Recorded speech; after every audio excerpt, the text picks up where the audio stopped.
ஏற்படுற சின்ன சின்ன தொந்தரவுகள்லாம் நோய்கள் இல்லை அப்படிங்கிறதையும் அது எதிர்ப்பு சக்தியோட வேலை அப்படிங்கிறதையும் பார்த்தோம்.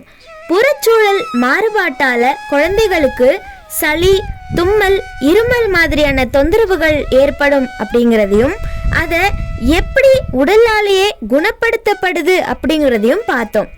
சளி, இருமல் மாதிரியே குழந்தைகளுக்கு ஏற்படுற இன்னொரு பிரச்சனை வாந்தி.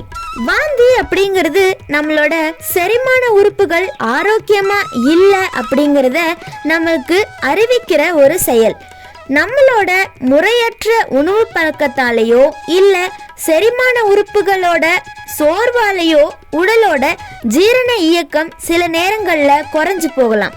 அதே மாதிரி உடலுக்கு தேவையில்லாத போது உணவு கொடுக்கும் போதும் வயிறு கனமாகிற வரை சாப்பிட்றதும் பல நேரங்களில் நம்ம செரிமான உறுப்புகளை பலவீனமடைய செஞ்சிடும். இப்படி ஏதோ ஒரு காரணத்தினால நம்ம செரிமான இயக்கம் சோர்வா இருக்கும்போது பசி ஏற்படாது. எந்த உணவை பார்த்தாலும் சாப்பிட தோணாது. அந்த நேரத்துல நமக்கு பிடிச்ச உணவோட வாசனை கூட பிடிக்காம போயிடும். இந்த மாதிரி செரிமான உறுப்புகள் சோர்வடைஞ்சிருக்கும் போது நம்மளோட உடலோட முழு சக்தியும் அந்த உறுப்புகளை சீர்படுத்துற வேலையை செய்ய துவங்கும். உள்ளுறுப்புகளை சரி செஞ்சுக்கிட்டு இருக்கும் போது உடலோட மொத்த சக்தியும் அங்க வேலை செஞ்சுக்கிட்டு இருக்கிறதுனால செரிமான சக்தி தற்காலிகமா இல்லாம போயிடும். ஒரு வங்கியில கணக்குகளை சரி செய்யற வேலை ஆண்டுக்கு ஒரு முறை நடைபெறும். அந்த வேலைய ஆண்டு கணக்கு முடிப்பு அப்படின்னு சொல்லுவாங்க. அப்படி கணக்குகளை சரி செஞ்சுக்கிட்டு இருக்கிற நாள்ல வங்கி இயங்குமா இல்ல விடுமுறை விடுவாங்களா? நமக்கு தெரியும், அன்று வங்கி இயங்க முடியாது. அன்றாட வேலைகளில் ஈடுபடுற அதே அலுவலர்கள் தான் இப்போ கணக்குகளை சீர்படுத்துகிற வேலைகள்லையும் ஈடுபட்டிருப்பாங்க. அதனால சீர்படுத்துகிற வேலை நடக்கும்போது தினசரி வேலைகள் நடக்காது. அதே போலத்தான் நம்மளோட உடல்லையும் உடல் இயல்பா இருக்கும்போது உடலோட தேவைகளான பசி, தாகம் மாதிரியான விஷயங்கள் சரியா இருக்கும்.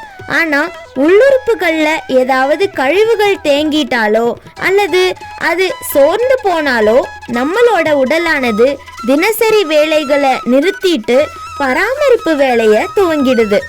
உடலோட தினசரி வேலைகள் நிறுத்தப்படுறதால தற்காலிகமா பசி இல்லாம போகும், சோர்வு கூட உருவாகலாம். இப்படி பசி இல்லாம போகும்போது நாம என்ன பண்ணணும்? வேற ஒன்றும் செய்ய வேண்டியதில்லை, சாப்பிடாம இருந்தா போதும்.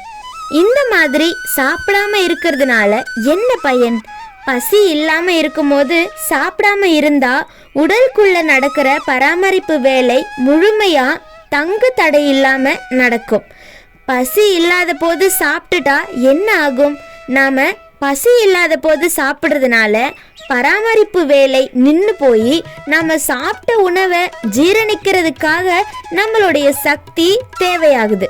இதனால உள்ளுறுப்புகள் பராமரிக்கப்படுறது நின்று போய் நம்ம தேவையில்லாம சாப்பிட்ட உணவுல இருந்தும் முழுமையான சத்துக்கள் கிரகிக்கப்படாது. இப்போ பர்சனலாக உங்களுக்கு ஒரு விஷயம் சொல்லணும்னு நினைக்கிறேன்.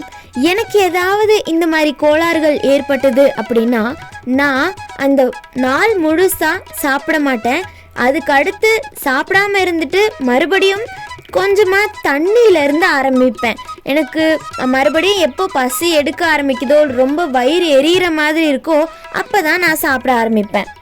அது மட்டும் இல்லாமல் முதல்ல கொஞ்சமாக தண்ணியை குடிச்சிட்டு அதுக்கு கொஞ்சம் இடைவேளை விட்டு அதுக்கப்புறம் ரொம்ப லைட்டான சாப்பாடை தான் நான் எடுத்துக்குவேன். அதனால நம்மளோட உடல் வேற ஒரு வேலையில இருக்கும்போது நமக்கு இன்னும் அதுக்கு பழு கொடுக்குற மாதிரி நாம நிறைய உணவுகளை உட்கொள்ளக்கூடாது. உடலோட உள்ளுறுப்புகள்ல பராமரிப்பு பணி நடைபெற்றுட்டு இருக்கு அப்படின்னா பசி சுத்தமா இல்லாம போயிடும். அதையும் மீறி நம்ம சாப்பாட்டை பார்க்குற போது அது நம்மளை அவ்வளோ அட்ராக்ட் பண்ணாது, சாப்பிடணும்னு தோணாது. சாப்பாட்டோட மனம் நமக்கு பிடிக்காம போயிடும், அதாவது வாசனை. உடலோட இந்த எல்லா எச்சரிக்கைகளையும் மீறி நம்ம சாப்பிட முயன்றோம் அப்படின்னா குமட்டல் உருவாகும். உள்ள நடந்துக்கிட்டு இருக்கிற பராமரிப்பு பணி நின்றுடக்கூடாது அப்படிங்கிறதுக்கான உடலோட எச்சரிக்கை தான் குமட்டல். குமட்டல் வந்தாலும் நாம அவ்வளோ சீக்கிரத்தில் விட்டுடுறது இல்லையே. பசி இல்லாமல், உணவு மேலே எந்த ஒரு ஈர்ப்பு இல்லாமல், உணவோட வாசனை பிடிக்காம, குமட்டலையும் மீறி நம்ம சாப்பிடும் போது தான் வாந்தி வருது. இது உடலோட கடைசி எச்சரிக்கை. இப்போ சொல்லுங்க, குமட்டலும் வாந்தியும் நோயா இல்லை உடலுக்குள்ள எதிர்ப்பு சக்தியோட வேலையா? நம்மளோட உடல் முழு ஆரோக்கியமாக இருக்கணும் அப்படிங்கிறதுக்காக உடல் கொடுக்குற எச்சரிக்கை தான் வாந்தி. உள்ள நம்ம வலுக்கட்டாயமாக தள்ளின உணவை நம்ம உடல் வெளியே தள்ளுது. இப்படி வெளியே தள்ளிட்டா கொஞ்சம் தடையோட பராமரிப்பு வேலை தொடர்ந்து நடக்குது. இதே மாதிரி தான் குழந்தையோட உடலும். குழந்தைகளுக்கு பசி இல்லாத போது உணவு தர்றது அவங்களோட உடல்நிலையை கெடுத்துடும்.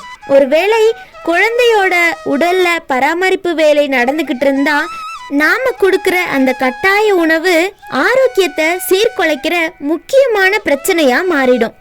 இப்படி நாம கட்டாயப்படுத்தி உணவை கொடுக்கும் போது தான், அதாவது குழந்தைங்களோட செரிமான சக்தி பலவீனமா இருக்கும் போது தான் குமட்டலும் வாந்தியும் ஏற்படுது. இந்த மாதிரியான அறிகுறிகள் நமக்கு ஏற்பட்டாலும் சரி, குழந்தைகளுக்கு ஏற்பட்டாலும் சரி, அது உடலோட எச்சரிக்கை தான். அதுக்காக பயப்பட வேண்டியதில்ல. கட்டாய உணவை தவிர்த்துட்டோம் அப்படின்னா இந்த பிரச்சனையில இருந்து உடல் தானாவே விடுபட்டுரும். நாம செய்ய வேண்டியதெல்லாம் ஒரே ஒரு விஷயம், குழந்தைங்களுக்கு கட்டாய உணவு தர்றத தவிர்த்துடணும். பசி இல்லாத போது நாம சாப்பிடக்கூடாது. இன்னும் சில தொந்தரவுகள் பற்றி அடுத்த பதிவில் பார்க்கலாம். இந்த பகுதி பிடிச்சிருந்தது அப்படின்னா லைக், ஷேர் அண்ட் சப்ஸ்கிரைப் பண்ணுங்க. உங்களுடைய மேலான கருத்துக்களை கமெண்ட் பாக்ஸில் பதிவு பண்ணுங்க. நன்றி.